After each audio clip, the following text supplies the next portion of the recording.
I want you to picture this. You arrive at a long-awaited family gathering, the first time the entire clan has been together in years.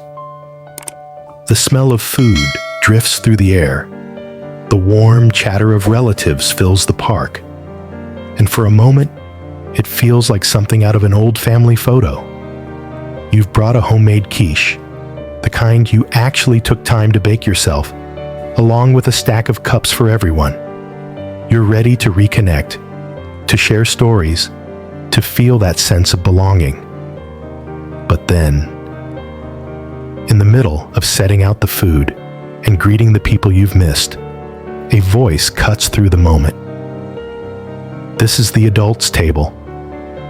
You blink. You're already seated beside your father, about to dive into the kind of casual, comfortable meal you imagined all week. You look up to see your aunt standing there, eyes fixed on you, as if you've broken some unspoken rule. "I'm an adult," you say, confusion giving way to a flicker of irritation. She shakes her head like it's the most obvious thing in the world. First and second generations sit here. Third and fourth generations sit at the kids' table. You don't have much to contribute to adult conversations. The words land like a slap. You're 22 years old. You drove here. You pay rent. You hold down a job. You can legally drink. Yet, in her eyes, you're lumped in with 6-year-olds because of some arbitrary definition of adulthood. A definition that, apparently, requires you to have children before you can claim a seat among your elders. She goes on. According to her, the family has 8 children, anyone from 6 to 22, and 8 adults ranging from 25 to 75. Seating should be even. She wants you at the smaller table, where 5 actual children will be eating. You glance over. There's more than enough space at the adult table. The rule isn't about space. It's about a line she's drawn in her head, a hierarchy she's enforcing with the confidence of someone who has never questioned it. You try again. You point out that you live independently, that you came here as a fully functioning member of the family, ready to participate like anyone else. But she doesn't budge. Your uncle backs her up. Your grandparents back her up. It's the kind of moment that shifts the air. That tells you, in front of everyone, how little they think your voice matters. The longer you sit there, the hotter the sting of humiliation feels. It's not just the seating arrangement, it's the message. You are still a child in their eyes, a kid with nothing to add, despite everything you've built for yourself. Something inside you hardens. You stand up. You take your quiche back from the table. The same quiche you brought to share in good faith. And you tell them to have a nice day. Then you walk away. The drive home is quiet except for your own thoughts, replaying every moment of the exchange. The disbelief, the condescension, the complete lack of anyone stepping in except your father, who tried once to defend you but was quickly shut down by his own parents. You get home to a string of texts. Your dad asking you to come back.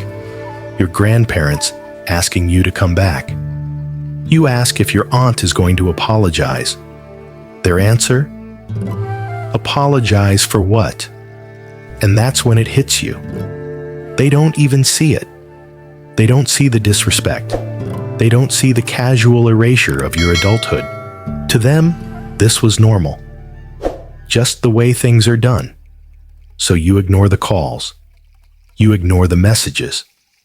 You sit at home with the quiche you made, not out of bitterness, but because you know, deep down, that this wasn't just about a table. It was about being seen, being acknowledged as an equal, being treated like the adult you actually are. You think about your brother, 21 years old, quietly accepting his place at the kids' table. About your cousin, 20, who didn't protest, maybe because she's your aunt's daughter, and it's easier not to fight. If you'd stayed, the kids' table would have included 3 people over 20. 3 adults in every practical sense, except in the eyes of a few relatives who cling to outdated ideas about hierarchy. And here's the thing. You didn't storm out screaming. You didn't throw plates or make a scene. You simply chose not to sit through a meal in which your presence had already been diminished before you'd even picked up a fork. But still, part of you wonders. Were you wrong to leave? Did you ruin a family gathering over something you could have just shrugged off? Or did you do exactly what an adult should do? Set a boundary when you're being disrespected, even if it makes people uncomfortable? Because the truth is, walking away wasn't about petulance. It was about not playing the role they'd assigned you without your consent. It was about refusing to be their silent babysitter, parked at a table full of kids while the real adults talked about whatever it is they think you wouldn't understand. You think about the words your aunt used.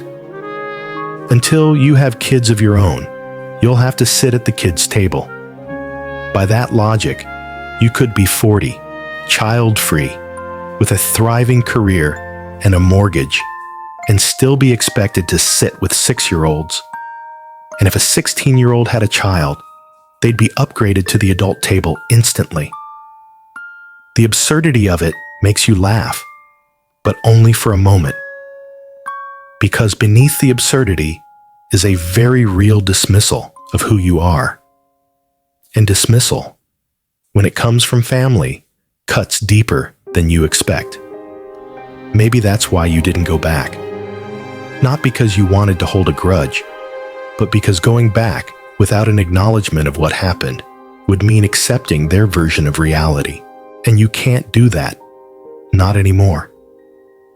You tell yourself, this doesn't mean the bridges are burned. Family is still family. But you also know that next time, you'll be ready to make your own table. One where people are welcome, not because of some arbitrary milestone, but because they're respected for who they are. So now, you're left with the question that's been gnawing at you since you walked out of that park. So, am I the asshole? And here's my reflection on this. Sometimes, the moment you realize you're an adult isn't when you turn 18, or when you move out, or even when you start paying bills. Sometimes, it's when you finally decide you will no longer sit quietly in places where you're not respected. It's easy for family to fall into old patterns, to treat you like the kid they once knew, even when you've grown beyond that version of yourself. And sometimes, they don't even notice they're doing it. But you notice, and you have a choice. Swallow it, or stand up for yourself. Standing up often means discomfort. It means being misunderstood. It might mean walking away from a table where everyone else seems content to stay. But boundaries are not about punishing others. They're about protecting yourself. If you've ever been in a room full of people who claim to love you, yet make you feel small, you know how exhausting it is to smile through it. You know how tempting it is to say nothing. And you also know how freeing it feels to say, no, not this time. So I want to ask you, not just about this story, but about your own life. When was the last time you stayed silent to keep the peace? And when was the last time you decided your peace was worth more than someone else's comfort? Because maybe the real question isn't whether leaving made you an asshole. Maybe the real question is, what kind of adult do you want to be?